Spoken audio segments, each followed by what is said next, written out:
Olá, bom dia. Está no ar o Acontece Agora com as principais notícias do Brasil e do mundo desta terça-feira. E eu abro falando de coronavírus. O Supremo Tribunal Federal decidiu punir o gestor público que atrasara a segunda dose da vacina contra a Covid-19. Municípios de 18 estados interromperam a vacinação por falta de imunizantes. O ministro Ricardo Lewandowski, do STF, afirmou que gestores públicos podem ser punidos por improbidade administrativa se houver atraso na aplicação da segunda dose da vacina contra a Covid. Lewandowski suspendeu a decisão do Tribunal de Justiça do Rio de Janeiro, que autorizou o governo do estado a mudar a ordem de vacinação de grupos prioritários. Ele justificou que as autoridades devem seguir critérios técnicos e científicos. Mas caso fique comprovada alguma irregularidade nas alterações, como atraso na aplicação da segunda dose, os gestores podem sim ser responsabilizados. Nas últimas semanas, cidades de ao menos 18 estados interromperam a aplicação da segunda dose da vacina por falta de imunizantes. Lewandowski disse ainda que não pode haver problemas com o prazo de validade das vacinas.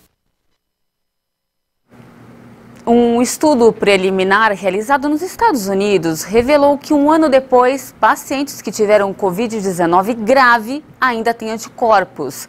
Apesar dos resultados, os cientistas não descartam a necessidade da vacinação de toda a população. Anticorpos neutralizantes contra a Covid-19 foram identificados em amostras de pacientes um ano depois de contraírem a doença. Foi o que apontou um estudo preliminar norte-americano que analisou 250 pessoas que tiveram Covid. A presença de anticorpos está associada à gravidade da doença. O percentual caiu 4 vezes mais entre grupo de pacientes que tiveram Covid leve ou moderada. E também pode ter relação com a idade, sendo mais baixa e variável entre os jovens. Os médicos coletaram amostras de sangue dos voluntários para análise dos anticorpos em 4 períodos. Do total, 192 tiveram Covid em sua forma leve ou moderada e 58 tiveram a forma grave da doença e precisaram de internação.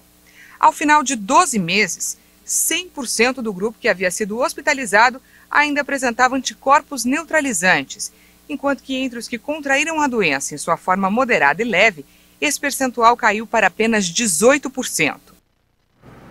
E olha, um recado, vale destacar que como o estudo é preliminar, nós devemos continuar usando a máscara e também fazendo uso do álcool em gel. Uma linha elevada do metrô desabou na Cidade do México nesta madrugada. Ao menos 23 pessoas morreram e dezenas ficaram feridas. O acidente ocorreu quando um trecho dos trilhos elevados desabou entre as estações de Los Olivos e Tezonco por volta das 10 horas da noite. As composições ficaram penduradas em meio a um emaranhado de fios e os vagões atingiram os carros que passavam na avenida. As autoridades informaram que entre os mortos há menores de idade. Muitas pessoas conseguiram sair dos vagões antes mesmo do resgate chegar. Uma pessoa conseguiu sair com vida de um automóvel que foi atingido pelo vagão. Durante a noite, o resgate precisou ser suspenso devido ao risco de colapso da estrutura. A polícia trabalha com cães de salvamento para encontrar mais pessoas. As vítimas foram levadas para hospitais da cidade. A linha 12 do metrô transporta mais de 5 milhões de passageiros por mês. Inaugurada em 2012, ela é a 7ª mais movimentada da capital mexicana. E este é o segundo acidente no metrô mexicano só neste ano. E nós vamos continuar acompanhando esse caso durante toda a nossa programação. Mudando de assunto, uma forte chuva destruiu o abrigo de venezuelanos em Manaus, no Amazonas. A correnteza foi levando tudo que estava no caminho e desmanchou totalmente o abrigo dos imigrantes. Durante a enxurrada, 8 pessoas ficaram feridas e foram levadas a unidades de saúde da capital. Os imigrantes perderam documentos e pertences por conta das águas. E olha, tem previsão de mais chuva para hoje na região. E já que estamos falando da chuvarada lá em Manaus, vamos ver como fica o tempo hoje em todo o Brasil.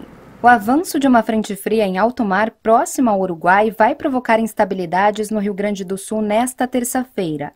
O dia vai amanhecer nublado no centro-sul do estado gaúcho. As pancadas de chuva acontecem a qualquer hora, com até forte intensidade no litoral do Rio Grande do Sul e em Bagé. Em Porto Alegre, a terça-feira ainda será de sol, mas pode chover principalmente entre a tarde e a noite. Por causa da entrada de umidade vinda do oceano, pode chover forte a qualquer hora em todo o litoral baiano e entre as capitais Aracaju, Maceió e Recife. A zona de convergência intertropical vai influenciar as instabilidades também entre o litoral do Rio Grande do Norte, Ceará, norte do Piauí e do Maranhão. Nestas áreas, o sol aparece entre muitas nuvens e chove também a qualquer hora. Nas demais áreas, entre o oeste da Paraíba, Pernambuco, leste da Bahia, extremo norte de Minas Gerais e em Vitória, a chuva acontece de forma rápida e muito isolada entre a tarde e a noite. Por causa da circulação de ventos, o dia pode começar com chuva, intercalando várias aberturas de sol em parte do Pará e do Amazonas. Na capital Manaus, no extremo norte do Pará e em Roraima, o sol aparece entre muitas nuvens e há risco de chuva forte a qualquer hora. No Amapá, em Porto Velho, no norte do Tocantins e norte do Mato Grosso, o dia também vai ser de sol com pancadas entre a tarde e a noite. O tempo fica firme e sem chuva nas demais áreas entre o centro-sul do Tocantins, oeste da Bahia, em Minas Gerais, em Goiás, incluindo o Distrito Federal, no Mato Grosso do Sul, Paraná, Santa Catarina, em São Paulo e no Rio de Janeiro. A mínima prevista em Curitiba é de 13 graus, faz 15 graus em São Paulo e 24 em São Luís. A máxima chega aos 34 graus em Cuiabá, 31 em Manaus e 31 também no Rio de Janeiro. E para encerrar essa edição, uma boa notícia para quem gosta de diversão. Depois de mais de um ano fechada, a Disneylândia da Califórnia reabriu, mas ainda com algumas restrições. Vamos ver. A Disneylândia, o segundo parque temático mais visitado do mundo, reabriu na Califórnia. A expectativa dos fãs era grande. As regras por aqui ainda são rígidas. Na reabertura, a Disneylândia só permite 25% de sua capacidade total e apenas os residentes da Califórnia que fizeram uma reserva podem entrar em grupos restritos a 3 lares. As máscaras são obrigatórias, as temperaturas são verificadas antes da entrada e os famosos desfiles e shows noturnos foram suspensos para não gerar aglomerações. A Disneylândia e o vizinho Disney California Adventure Park foram os que fecharam por mais tempo de todos os parques do Mickey Mouse no mundo, diante do forte pico de contaminações por Covid-19 e as duras restrições para evitar novas contaminações. Mas agora, a Califórnia tem a menor taxa de infecção per capita dos Estados Unidos. Os ingressos já estão esgotados para as primeiras 7 semanas.